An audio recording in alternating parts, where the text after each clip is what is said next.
What's going on, everyone? It's Ben from YGO from Zero back with another retro Yu-Gi-Oh video, and this video is going to be a big one because if you didn't know, we recently reached 1,000 subscribers on the channel, which is really exciting. But also what's exciting about that is that by reaching 1,000, we also passed 999. And a long time ago, back when I was covering LON format, which, if you didn't see those videos, then go out and check them out. I made a promise in the comments that when I reached 999 subscribers, we would have a janky burn mirror in LON format. Now, as time goes on, I've covered more decks on the channel, more things have sort of come out about previous formats that I've covered as well. And so we decided once the time came to really make this thing special, to actually show off not one, not two, but 3 janky burn mirrors on the channel in celebration of reaching 999 subs. So, thank you all for subscribing to the channel and making this possible. I'm really excited to dive into it here. And if you're not already subscribed, what are you doing? Hit that subscribe button down below. Hit that like button if you enjoy the video. And leave me a comment letting me know how you like this sort of sub special and whether you'd like to see more burn mirrors like this in the future. But so the idea of this janky burn mirror video is that, we sort of look at burn at 3 points in the game's history. And the points that we chose were Yugi-Kaiba LON format, because that's where this sort of idea originated from, and the most recent Panda burn deck that I featured in Vampire format. So to start off with, here is Stallburn from Yugi-Kaiba. This is Samwise's GameG's list that actually managed to top a tournament that was held in Yugi-Kaiba. Really exciting idea. I think as time has gone on, people have sort of shifted this deck around a bit. For instance, people aren't playing the Stern Mystic anymore. But, the general idea of this deck is pretty much the same. Basically, you're playing some walls, you're playing some logins, you're playing some removal, and you're playing a bunch of burn cards. And the idea is that you get aggressive early on, hitting in with your logins and all your sort of aggressive pressure that you got, and then you'll get your opponent below a threshold to the point where you can actually burn them out. And this actually, it may sound like a pipe dream, but it's actually easier to accomplish than you might think, especially if you're up against decks like Soul Control or Stall Mill. I think this deck is really, really cool and definitely something to experiment with more in Yugi-Kaiba. But for the purposes of the burn mirror, it is kind of miserable, I will say. This was easily the jankiest of the burn mirrors that we covered, the least interesting as well, in my opinion, but it was really fun to show it off. And who knows, maybe this deck gets more popular in Yugi-Kaiba format. This is a sort of mirror match that we'll have to deal with. Now, as a note before diving into the match, we sort of decided beforehand that we were not actually going to side deck. So this side deck is here, and it probably would have made the match a bit better, but we chose not to do it because we wanted to make this a pure mirror match. We can't really quite do that when we're side decking. So we just kept the main deck the same throughout all 3 games, and that was kind of disastrous, as you may see. So let's dive into the games and see how it goes. Okay, we got our first game here, and as a note, all 3 of these mirror matches will be against the duelist Raindance, who was the one who originally came up with this idea, so I figured it was only right that they were my opponent in these matches. Very excited to dive into it. Let the burn begin, and we do win the rock, paper, scissors, so we will be going first here. And this is very sort of interesting to operate. Like, do you go aggressive early on? Do you start setting things? It's kind of tricky to tell. We open with 2 walls and an aggressive pressure in the form of Lodge-In here. We also open a Fissure as well, which can allow us to get through our opponent's defenders, which is pretty nice. So we'll set a Wall of Illusion, set Justers, set Fissure. The idea here is if they go aggressive, then we bounce back whatever they have with the wall. We can summon out Lodge-In, get in for 2,800. And, I mean, we can't protect the wall after that, but if they do want to go after the wall, then we can attack in for another 1,800 on the next turn. So I figure it's a pretty good strategy here. Our opponent's just going to do the same thing, set 3, pass back to us. And so we're just going to get a bit aggressive here, attacking in with the Lodge-In here. It is a Giant Soldier Stone, so we won't be able to get in past that. And we're just going to set this Woboku pass back to them next turn. If they don't commit another monster board here, we can Fissure away their Giant Soldier Stone and get in for big damage. They're just going to activate a Pot of Greed here, draw 2, set 1, and summon out Lodge-In here. They're going to attack into our Lodge-In here, and we do have the option to Woboku. I think in hindsight, I should have Woboku'd here. The reason I held it was because I figured, the way this deck wins is by getting in chip damage over time, and we want to save Woboku for those chip damage shots. But I do think that, when you're in the mirror match, you've got to sort of recontextualize that, because something that you have to realize is that this deck does not have many ways to actually get over the walls. So oftentimes you aren't really too upset to just be sitting on a wall for a long time, and you want to use your Woboku to get more value. So I think I should just let the Woboku get fired here, save my Lodgin. Next turn, we could Fisher the Giant Soldier Stone, get in for 2,800, which is a fair bit of damage. We draw swords, so that's pretty good. We're going to bring out Stern Mystic, which is the highest attack on a monster in our hand. We'll Fisher away their Giant Soldier and attack in here for 2,500. They do have Woboku there.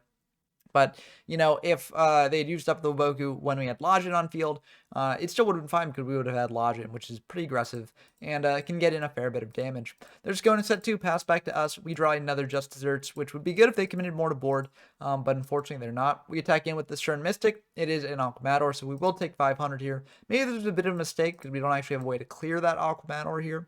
But I want to flip it up in case we draw another Fisher. They're going to set 1, pass back to us. We draw Man-Eater Bug, which we'll be able to deal with their Aquamador here, so we'll set that. They're going to think about this a bit. Fire Just Desserts, and this is a bit of a risk of committing 3 monsters to the board, is that Just Desserts can deal a ton of damage that way. So, maybe we shouldn't do this in the future, but our opponent's just going to set 2, pass back to us. So it looks like they're just trying to get the value while we had 3 monsters on the field. So we're going to flip up this Man-Eater Bug, pop their Aquamador, attack into their new set, hoping that it's not another wall. Unfortunately, it is another wall. We'll take another 500, and then we'll just pass back to our opponent here.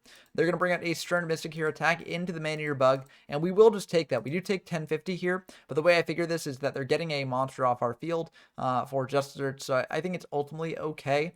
I think I actually maybe should have Woboku'd this just to protect myself from 1050 damage. Then I could attack Stern Mystic into their Stern Mystic. That would also clear a monster off our side of the field. So that might have been the better move to do here, but it's a bit tricky.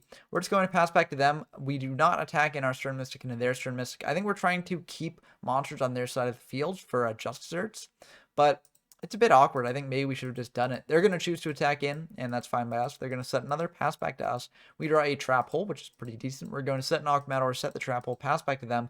We do this in case they've got like a Fisher, but I think honestly we shouldn't have committed this other set because we do have Woboku. So yeah, I think this was a mistake. It plays into Just Desserts a bit too much. We draw a Burn Spell here, pass back to them, they pass back to us, we'll pass back to them. A lot of passing back and forth in this game. Again, we can't really clear the walls, and we do draw Man-Eater Bug, so that will potentially allow us to do that. We fire Swords first, because if they've got a set Man-Eater Bug, we don't want to let them use their Man-Eater Bug to snipe our Man-Eater Bug. And we see this Wall of Illusion, which is actually pretty decent for us. We're going to set a Man-Eater Bug of our own. We can actually set up for a pretty decent play here. They're just going to pass back to us. We draw Lodgin, which is good for our aggressive pressure later. We're going to fire the 2 Just Desserts now because we figure that's unlikely they're going to get 3 monsters on field. We want to do this while they've got 2. So we're going to go for Man-Eater Bug, fire Woboku here, and attack into their Wall of Illusion. So we won't take the damage from that battle. We'll be able to set the Man-Eater Bug, set another Woboku, pass back to them. We can then pop their Wall of Illusion here next turn. Unfortunately, they do have another sword, so while we are able to pop the wall, they will be able to wall us up from actually attacking in. We just pass back to them, though. We have no incentive to commit more to board here. And yeah, we're just going to set this final flame because committing backward board isn't necessarily as bad. We draw a Trap Hole here. We could have set that. We do have another Trap Hole set, but if they're set monsters like a Giant Soldier Stone or an Aquamador that they want to flip up, then having another Trap Hole could be good for the second normal. But I think we do just want to clear up this board space here. Our opponent does know we're on burn, though, so firing a burn spell wouldn't necessarily be the worst thing in the world to do.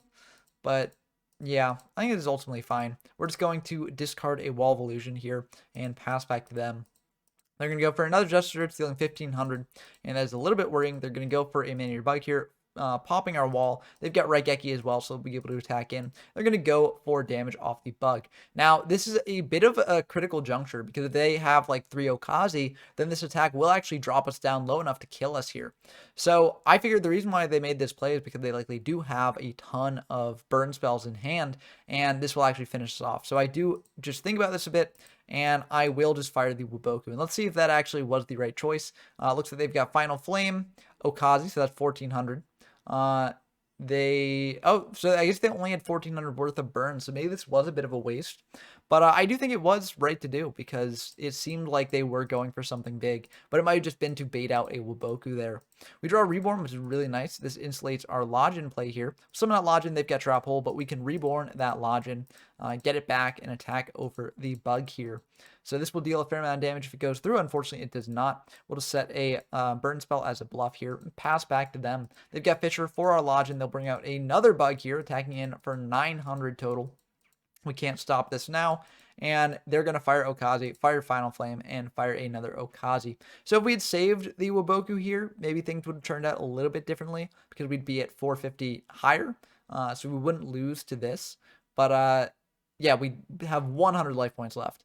But I think this was likely a losing game either way. Our opponent had 6,000 life points, plenty of burn spells left in deck, and we really didn't have much to deal with their stuff. So, yeah, that was an interesting game one. I think I learned some valuable lessons for this mirror match. For instance, you don't want to play into, like, just desserts. You also want to save your aggression for certain points, I think. That's a very good sort of point to make. And you've got to just prioritize killing the walls. Normally, you know, if we were siding here, we'd bring in things like reinforcements likely. That can help us get over walls.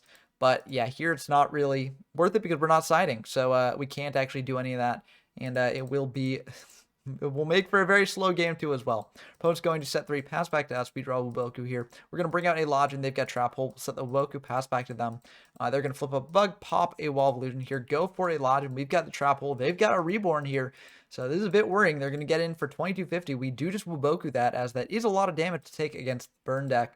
They're going to set 1, pass back to us, and we have a Reborn of our own. We're going to Dark Hole the board here, and we are just going to go for a Reborn. Maybe this was a little bit greedy. If they've got like a Fisher, this can clear that. But I do think that it is just good to get in the damage here while we can, because the longer we wait, the more likely they are to draw a Waboku. We're going to set the Change of Heart as a bluff. They're going to set 2, pass back to us. We draw a Manual Bug here, which is pretty great. We can fire a Change of Heart on their set, try and get in for 2,800, and that will indeed go through. So it looks like they still don't have a Waboku, or they're just holding it. We're going to set this Manual Bug, pass back to them. They're going to switch the Wall to Defense, set another, pass back to us. We're going to flip up that Bug, pop their new set, and we're just going to attack into the wall here, taking the 14, but I do feel like we've got the initiative. Our opponent's down really low, and we can just try and set up a pop here and get in for a ton of damage next turn as well. Opponent unfortunately draws another monster here. We're going to pop that new set, attack into the wall again. We are taking a fair amount of damage from this, but I do think it is worth doing, as if they do ever like blank something, then you know, we can get in for a ton of damage. We are just going to fire a Swords here just to be safe in case they draw like a Raigeki instead. We don't necessarily want them attacking in with the wall, but they've got a Swords as well. So I think our Swords went a little bit to waste here. Yeah, I don't think we should have fired it, but I don't know. It's tough to say. We're drawing a bunch of monsters now, so it's good just to have the protection in hand. We draw Final Flame. That's a perfect bluff. We'll set that, pass back to our opponent. They're going to think about this a bit. They are going to go for double Just Desserts here, dealing 2,000 damage to us, and then fire a Raigeki, clearing the board. They're just going to set 1 though and pass back to us, so that's pretty good. We are going to summon out the Lodge in. That does eat a Trap Hole. I was actually debating summoning out a Giant Soldier Stone here instead. The issue with that is that it's not quite a 2-turn clock, because over 2 turns, Giant Soldier Stone attacks in twice, deals 2,600. Final Flame just drops them down to 200 life points. But we do have this Just Desserts here, so that would essentially be the end of the game. So I think maybe I should have gone for that, kept the higher priority beater in hand for later. But it didn't quite work out that way. They're going to set 1, pass back to us. We draw another wall. We're just going to start setting walls. We set a wall here in case they attack into it. Bounce something back to hand. We can get in for some damage. We draw a Final Flame here. We're just going to set another Defender. I think this was actually a bit of a mistake. It plays into Just Desserts a little bit.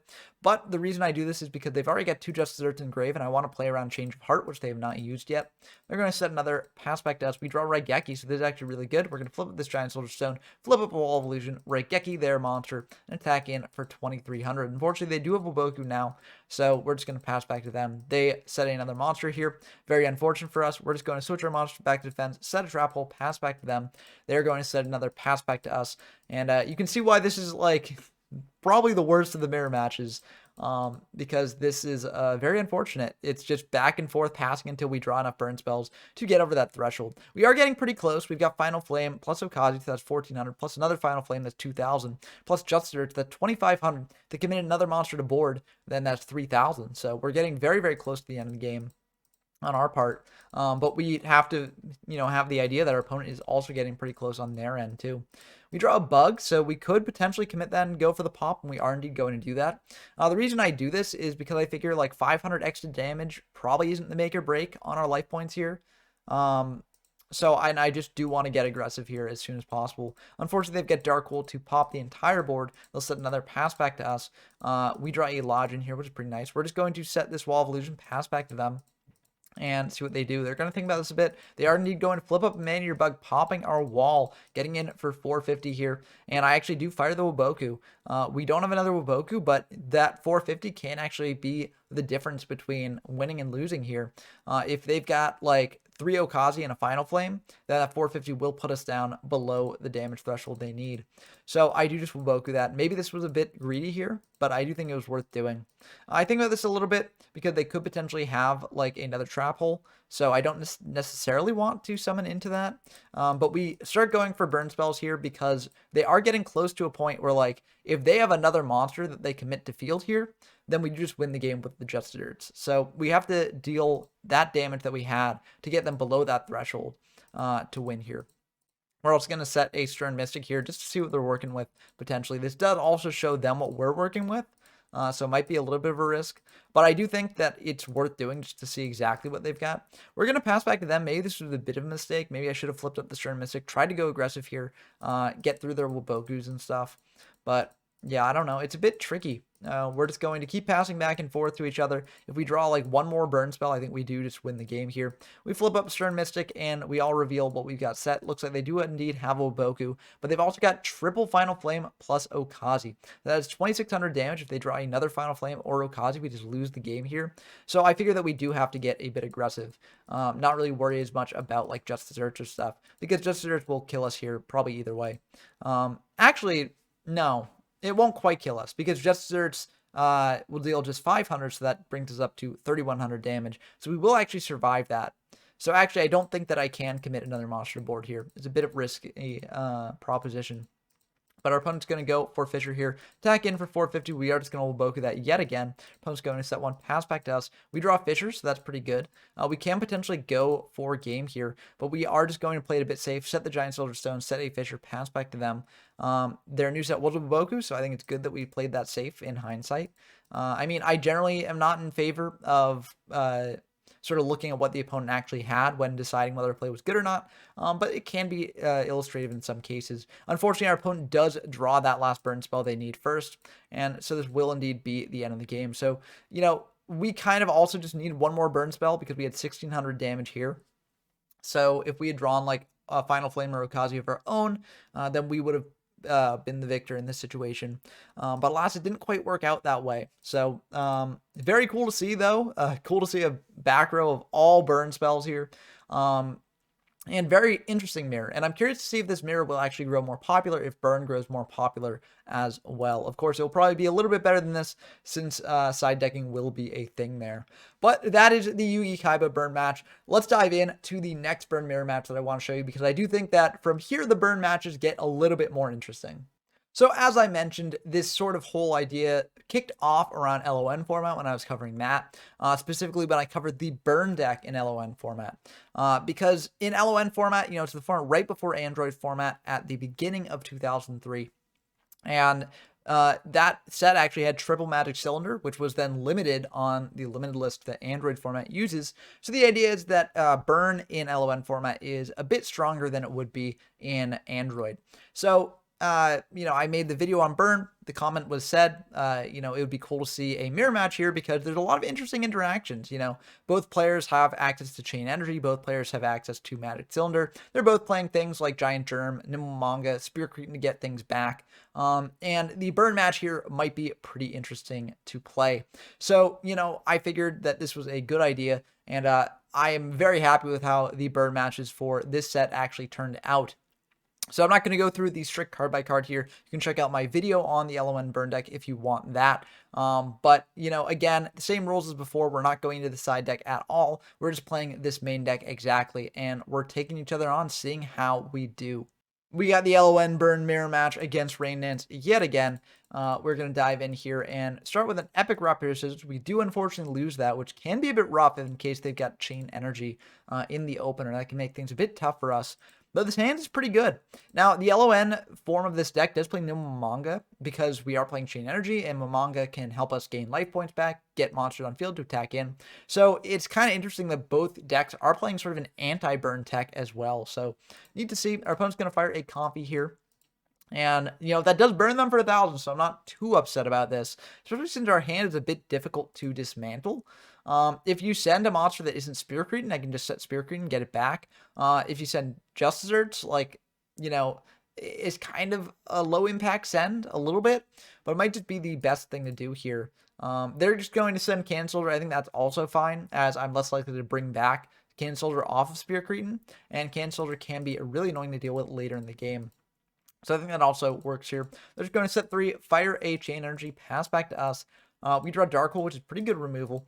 But we're just going to get aggressive here. Summon out Nimble Manga, attack in for 1,000. If we do lose the Manga, we can then set the Spear Cretin later. We now have a way to pop the Spear Cretin as well and bring something back. Unfortunately, our opponent does have a Magic Cylinder. And again, you know, we've got 3 Magic Cylinders in the deck, so this will come up. But honestly, I'm not too upset about this, as only 1,000 damage is perfectly fine. Although these decks aren't really playing too many high attack monsters, so it makes sense why, you know, they'd fire it here. We draw a Giant Germ as well. We're just going to try and keep the aggression going, attacking for 2,000 damage here. That will indeed connect, and I feel really, really good about this game state here. Opponent's got double just desserts, so they will deal 2,000 damage to us as well. They do indeed also have a Dark Hole to clear the board. They're going to bring out a Mystic Tomato, attack in for 1,400, and this is actually getting a little bit worrying here. We draw another Just Desserts, though, so that can help us in the long game here. We're going to think about exactly what to do. We could set a Man-Eater Bug here to pop the Tomato, but then that sets them up with a Monster Engrave for our Spear Cretin to bring back, so I'm just going to set this Spear Cretin instead. We can potentially bring back the Nimble Manga here and get some life points back to fuel our later plays. So I think this is ultimately fine. Opponent's going to just, you know, set pass back to us. They have the read that there's probably a Man-Eater Bug or a Cretin, because what they knew we had before. But actually, by doing that, they do indeed just let us win the game here, potentially. And it's a bit tricky to actually figure out the line to victory. Because, you know, one way you could do it is like fire Dark Hole after flipping up Cretin, get back a monster here. But that isn't quite lethal, as we could bring back like Cancelled or something, but they'd also be able to bring back one of their monsters. So we want to trigger Cretin in a way that they can't bring back anything.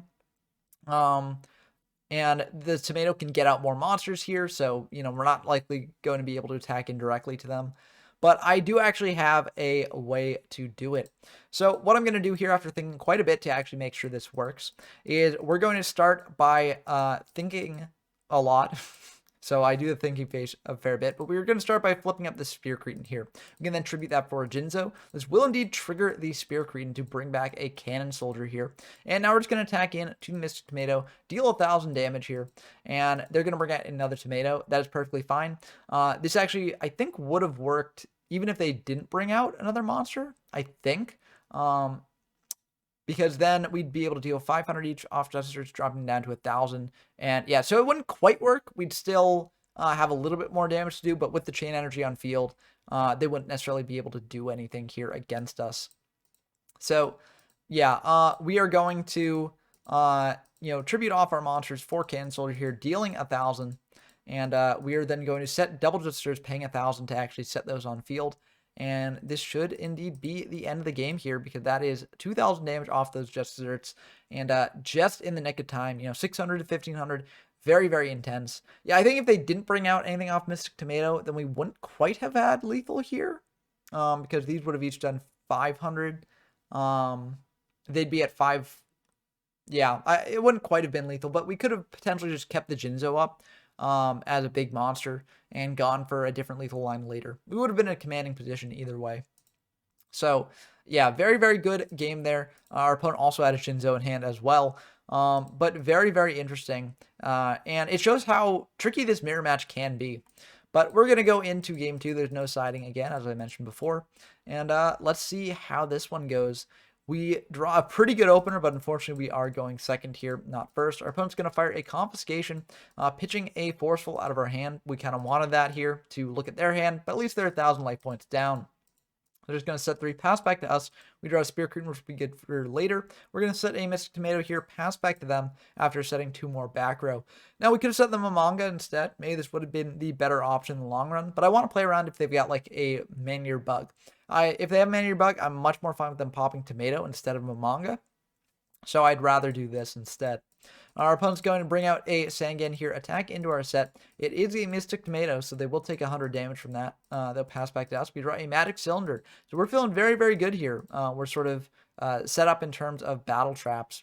We're going to bring out a Nimble Manga here, crash into their Sangan, trigger that, gain 1,000, be able to set 2 Nimble Mangas from deck. But we actually decide, instead of going for 2, we're just going to go for 1. This deck thins a little bit. It gives us access to the other Mamanga, but it also doesn't play into Just Desserts. Now, maybe this was a bit of a mistake, as Just Desserts can only deal 1,500, so like that extra 500 isn't really that, powerful. And maybe the deck thinning would have been a bit better. But I do just bring out 1, and, I don't know. Let me know down in the comments if you think that was actually a right move to do there. But our opponent's going to set another, pass back to us. We're just going to set this cylinder, pass back to them. They're going to set a couple more and fire the Chain Energy. So Chain Energy is online now. We draw a Chain Energy of our own, which is kind of funny. We're just going to fire that, pass back to them. Now everything costs 1,000 to actually play it from hand. We're just going to pass back and forth here, as neither one of us really needs to push here. We're kind of just waiting for the other to do something. And if our opponent does do something, we've got Cylinder, we got Force, so I feel pretty good about this. But yeah, we draw Jinzo, which is actually really, really good. We can potentially set up for a lethal line later here if we draw into like Raigeki. So we're going to pay 1,000. We're going to set the Sangan because we do need this on field. The idea here is like we tribute out Jinzo, fire Raigeki on our opponent's monsters, and then that's 4,800 damage to them total, which is pretty good. Double Ceasefire makes it so that they can't really play much more to deal with that. So yeah, I feel like this is a pretty good board state to be in. Our opponent is going to pay another 1,000 to go for Pot of Greed here, and then they're going to set another pass back to us. So actually, this is now just lethal damage, basically. We do draw the Raigeki, so, whether that's a luck sack or whether that's a skill issue, that is up to you. But yeah, the Jesters here will be able to deal 1,500 damage.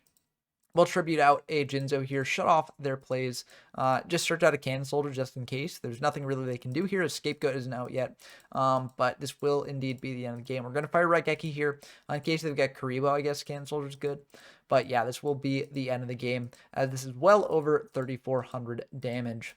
So very, very cool to see. I think this mirror match is really, really sick. I love burn mirror matches in general because I do feel like they make you think differently about the game, and you have to sort of play in a completely different access than you would normally.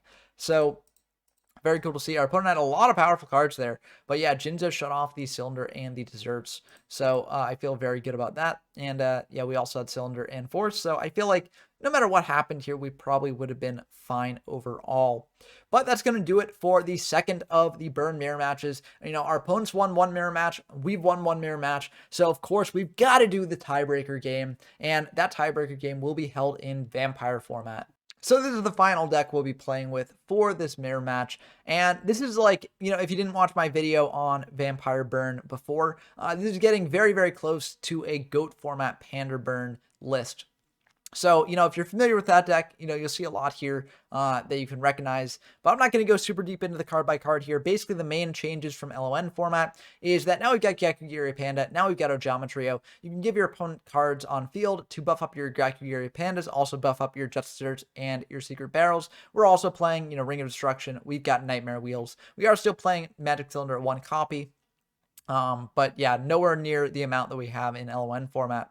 And the rest of them, like, some are for consistency, like the Morphing Jars. Some are to sort of reset the game, so that way we can burn them further with like Fiber Jar. And some like Deskwa are more burners. But I've got a full breakdown of this deck in my video on it that I featured earlier this week. So this deck is really, really sick. I'm really excited to dive into the mirror, as I think this mirror is also extremely, extremely interesting. So without further ado, let's dive into that as well. Okay, we got our last burn mirror match here against Rain Dance yet again. Excited to dive into it. The big tiebreaker. They've won 1. We've won 1. This is for all the marbles here. And I'm excited to dive into it. We will be going first, as we did win the die roll here. And we are going to just start by setting a Deskawalla, setting an MST, and setting a Geometry, passing back to them. You may wonder why we don't go for the Confiscation. I actually feel like the hand rips are really, really bad in this deck. In future builds of it, I actually would cut the hand rips. But we're playing the build based on the video that I made for it. And so they are indeed in here. I choose not to go for it because it's 1,000 damage down. I also don't want to rip a card out of their hand because we got double Deskawalla here. So we do want to keep them with cards in hand. So, maybe a bit of a misplay, but I don't quite know. But that is what I went for here. And I think it's not the worst play to do. They're going to go for Forceful Sentry here, send back our Koala, then set all their hand, pass back to us. And we draw a duo, so, another hand rip that we can't really use here. We're just going to set everything, pass back to them in case they've got, like, Morphing Jar. This is the best way to play around that, I guess. They're going to set one, pass back to us. We draw a Secret Barrel here, so we're just going to go for an MST on their back row because we do want to set the Secret Barrel. We don't want to lose that to a Morphing Jar. Unfortunately for them, or for us, it is a Secret Barrel of their own, so they will be able to chain that, get in some damage here. And they're going to get even more damage in by chaining a Just Desserts. And I think you know where this is going. They're also going to fire an Ojama Trio here. And we're going to get the right Ojama tokens here. We want to make sure that we've got these for the Burn Mirror match especially. And that will deal us 2,000 here. So yeah, 2,000 off the Just Desserts, another 1,800 off the Secret Barrel. And that's pretty worrying to be at this sort of damage deficit this early on. Our opponent's going to fire a Mirage of Nightmare here, pass back to us. We don't have a way to deal with that, so they're going to be able to draw 4 here. And honestly, this isn't the worst for us. We can flip this Desk Koala, get in for a fair amount of damage. Fire Dark Hole on the board, just clear everything away. So we'll take 900 from that, unfortunately. They will get a search off that, though, so they are getting a bit more cards in hand, so I feel fine about that. We're then going to set this Morphing Jar, pass back to them. Hopefully they don't have, like, an MST for their Mirage. Looks like they do, unfortunately. But honestly, this isn't the worst because Morphing Jar will then rip some cards out of their hand, hopefully. They're going to set a bunch, set another, pass back to us. So unfortunately not quite as many cards off Morphing Jar as we might expect. But we're just going to flip the Morphing Jar here, setting the Forceful Sentry before we do. Maybe this was a bit of a mistake because, Forceful Sentry, if we want to clear up a back row spot, we do have to sort of remove a card from their hand, which will then be less damage overall off Secret Barrel. But I think it's ultimately okay, as if they do have something good that we want to send back, we do want to send that back. Luckily for us, though, they pitch a Sinister Serpent, so they will be getting that back. So ultimately, the Forceful here won't matter too much, I think, in the long run. We draw a killer hand, though. This is all burn spells, or burn traps, I guess. So we feel really good about this, even though we are a bit low on damage. So we're going to think, because I think we can actually set up lethal here if we play our cards right. We're going to go for Secret Barrel, then chain this Ojama Trio here, and deal them 2,800 total. We're then going to fire this Forceful Sentry. They do have IO for that, but that is ultimately fine. Now they can't, use MST in the end phase here. We're going to set a bunch, pass back to them. We could have also, fired a Coffee or a Duo and just had it be negated by order, but that will cost us 1,000 damage. I don't necessarily want to play into if they've got like more Secret Barrels or something to kill us here. So we're just going to set the ones that we set and then pass back to them. And then in draw, before they have the chance to shut off their order, we're going to go for Secret Barrel. They're going to chain Ojama Trio. We've got this Just Desserts here. I'm really worried in case they've got adjusters of their own. But if they do, then they sort of played this wrong. But it looks like they do not. So yeah, that will indeed be the end of the game. Looks like they just had Nightmare Wheel, Ceasefire, and Magic Cylinder. So yeah, Ceasefire would only deal us 1,000. So yeah, this will indeed be the end of the game here, as each of these adjusters is dealing 2k damage, and the Secret Barrel on top of that, it's just, the icing on the cake. So very, very good game one. These hand rips were just rotting the entire time.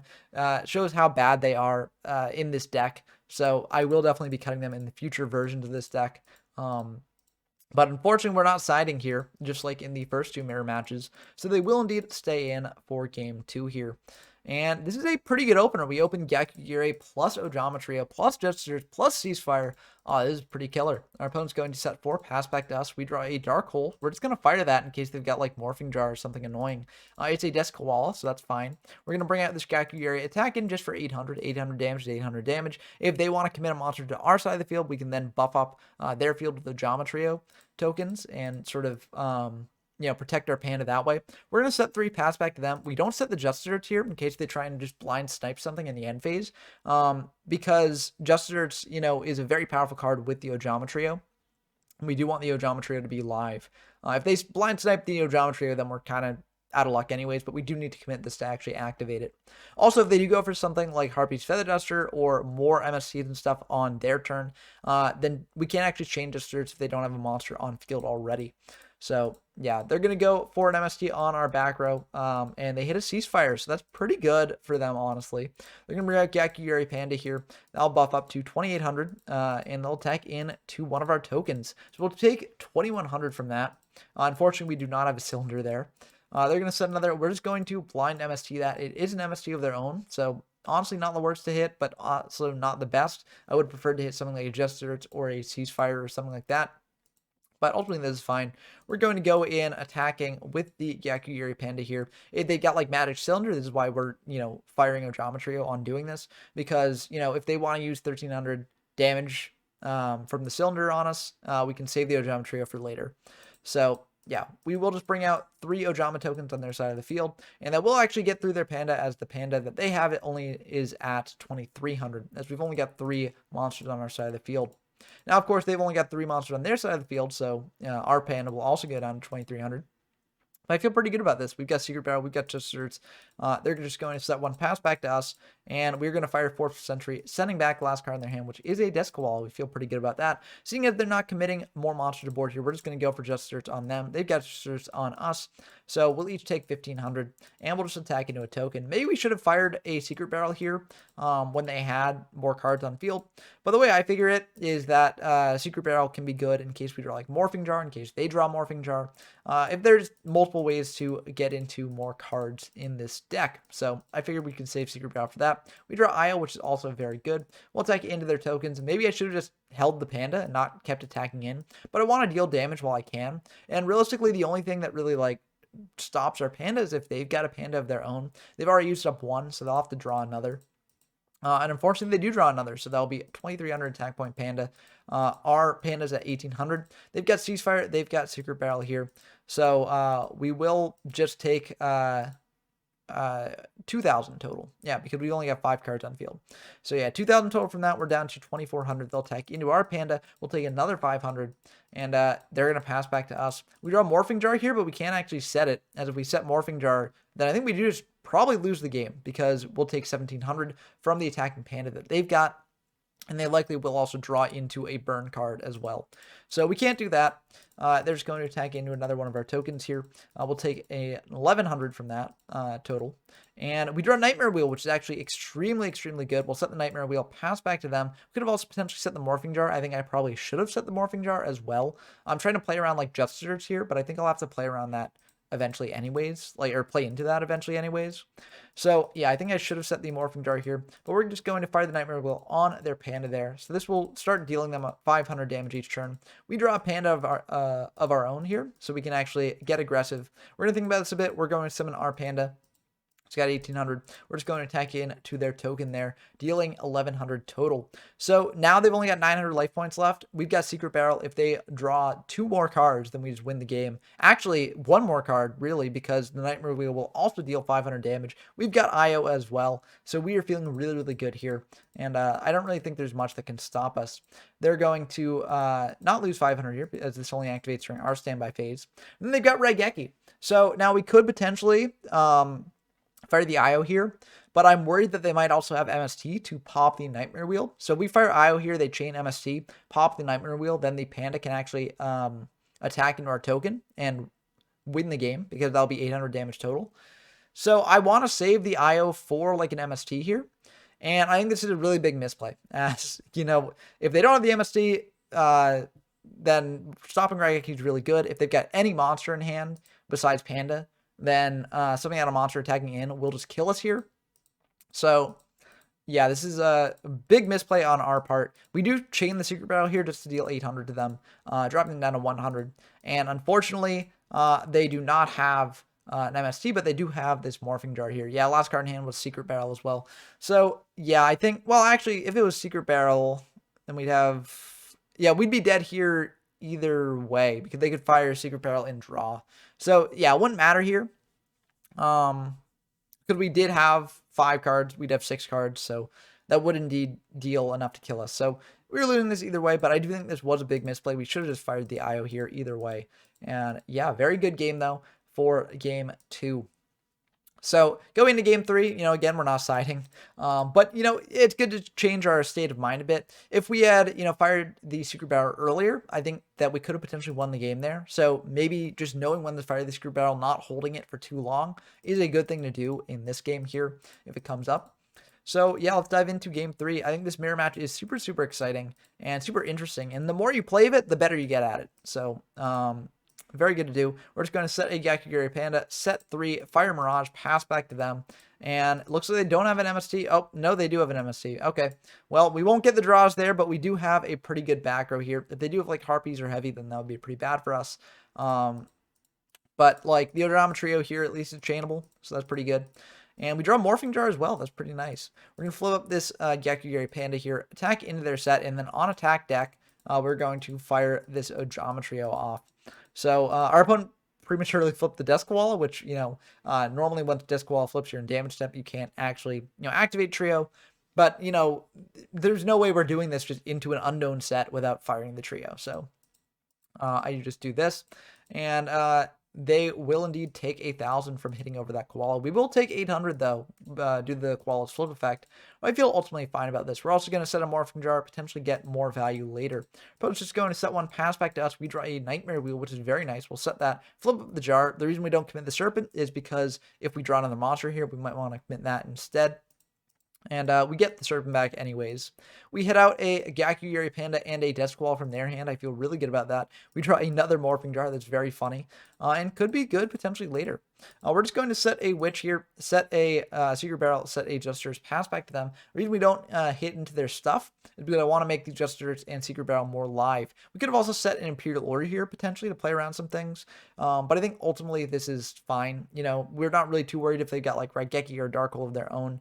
Because we can like chain Secret Barrel and Justers to that Dark Hole. We lose our monsters, but we also have this Witch to search out something else. We've got Nightmare Wheel to stop whatever aggressive pressure they've got, so I feel like this is very, very fine. Our opponent's going to think about this, just set 2, pass back to us. We draw Pot of Greed, which is pretty nice, but we will indeed just open up the spot to activate it. We're going to fire Justers here, go for Pot of Greed. They've got IO, but we force them to activate IO here. They have to make a choice now whether they want to keep that IO around or not. So I feel like this is very nice. We're going to attack in to one of their tokens, deal 1,300 damage total plus 300 from the token being destroyed. So that'll be 600 damage total. And now we've got room to set the IO of our own. We'll pass back to them. We don't feel the need to actually set the Morphing Jar here, as we do have like a full back row that is pretty stacked. So I don't really feel the need to do that. Also, we can fire this Secret Barrel in draw phase, get in a ton of damage here. And we don't quite have lethal damage overall, but we got this Nightmare Wheel. We can fire it on a token potentially if we so wish. They've got Secret Barrel of their own. They've got another Secret Barrel, and they've got Justers as well.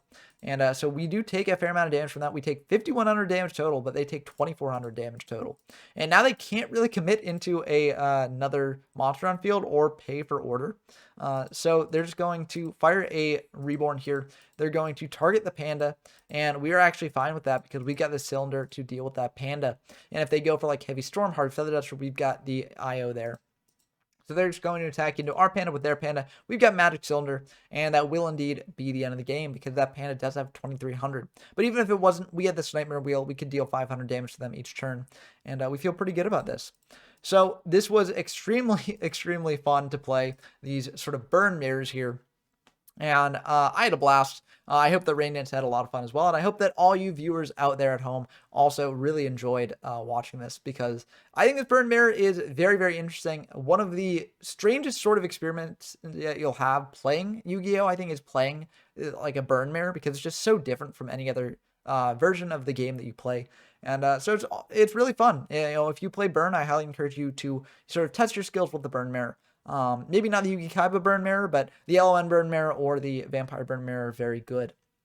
But that's going to do it for this video. I hope that you enjoyed, as always. Thank you again for subscribing to the channel if you are subscribed. 999 and then 1,000 subs is a really, really huge goal for me. And I'm really happy that we all made it there together. So thank you so much for your support, as always. And until next time, I've been Ben from YGO from Zero, and I'm signing off.